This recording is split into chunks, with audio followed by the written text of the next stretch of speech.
This is my mate Muki, who's been a long-time North Coast nimbin musician and songwriter, and he's got a story too.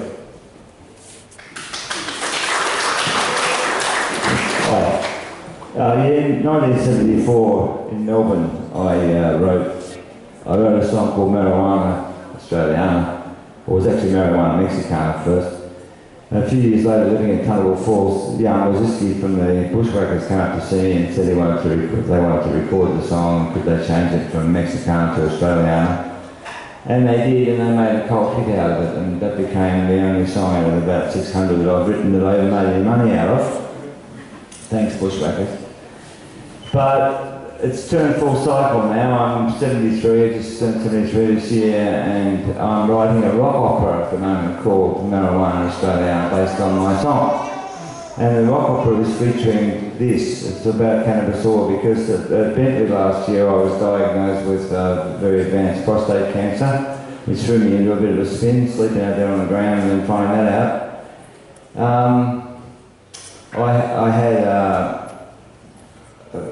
cancer had grown along the urethra and closed it off, so I had kidney problems and I had to have stents put in there and catheters and all that sort of stuff.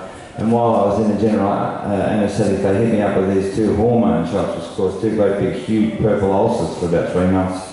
Depots, they're called, and they slowly send a chemical out to your brain that stops you making testosterone, which is supposedly the cause of prostate cancer, da-de-da. Anyway, I had to have a follow-up shot about a month later. I went over to the chemist and picked up the follow-up shot, paid my $6. I was walking across the road to the hospital and I saw price $6.10, retail price $1,185. I stopped in the middle of the road. I nearly got run over by a truck. I couldn't believe this bloody thing was worth $1,200. Once a month, I did a quick calculation, 10 years, I'm worth $180,000 to this fucking company. You know, right there in the middle of the road. And a friend of mine on my page said, oh, my dad has that, he's been having it for 14 years, he seems happy enough. I've got 14 years, got his worth $250,000 to him. You know? And I said, is he happy with it? She said, oh yeah, he's fine. Mind you, we don't recognise him anymore, his personality's changed so much. I just walked straight over to the rubbish bin and put it into the rubbish and walked away. And my family, they went, hey, what are you going to do about this? Well, with the help of a friend, I went on the most draconian diet of all time, mainly juices and stuff, and within 6 months I had my PSA down from 64 to 1.4. I was subsidised by a big benefit in Lismore to go to the Gawler Foundation for a week or 10-day retreat this time last year, which I went to, and spent a very fruitful time with 37 other cancer patients, learning all I could about natural healing. At this point, cannabis oil didn't come into the equation, but there were 7 points to healing that have to do with the amount of vitamin D in your body. That has to be over a count of 120. They hadn't seen cures in 27 years down there without a high vitamin D count and or a lot of meditation in your life. There's a pie graph on the last page on the last day at the seminar, and it had exercise and sunshine and good food and nutrition and support, and then 80% of the pie was meditation. We had a lot of lectures from a guy at Monash University who's been teaching a course called Mind Over Body for the last 20 years. And Gawler himself says, you know, if you don't, it's a bit like Bob Dylan, you've got to serve somebody. If you don't believe in something, you're not going to survive cancer.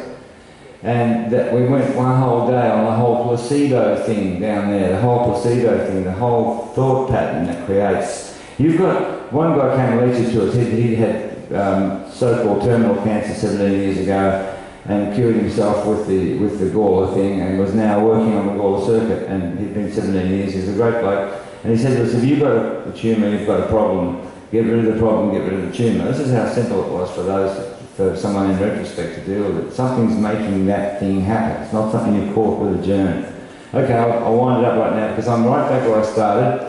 I went off my tight regime bit and got to the point where I had to have an emergency catheter put in again recently. That's got to do more, as far as I'm concerned, with an enlarged prostate, which I'm also working up. There are no cancer symptoms anymore. I've had the stent removed, all that sort of stuff. I've had no cancer symptoms at all now for over a year. I take cannabis oil, 6 to 10 drops a day. That's costing me $220 at the time instead of paying $6 to get a $1,200 shot. This is where it's all wrong. That should be subsidised. But I'm doing that. It's more than placebo. We've seen with Dr. Pipe a couple of more of these sessions here how it speeds up your synapses, it takes a very healthy control of your immune system. I'm feeling all that. All my friends say I'm looking better than I've ever looked. No one can ever guess my age. They're 10 years short always. So stuff is happening. And I'm putting a lot of that down to the cannabis oil. It gives me something to believe in when I take it. It's very positive in the mouth. When I meditate, it's all there. I can actually breathe the stuff through my whole body. And even if it's a placebo for me, it's a hell of a good way to go. So I'm very, very, very cannabis oil oriented. I want to see the whole thing legalised up there. And I'm spending as much free time as I can find in my 73rd, 74th year writing a rock opera that's about all this and everything I'm learning here with all you wonderful people and Michael and that. So thank you so much.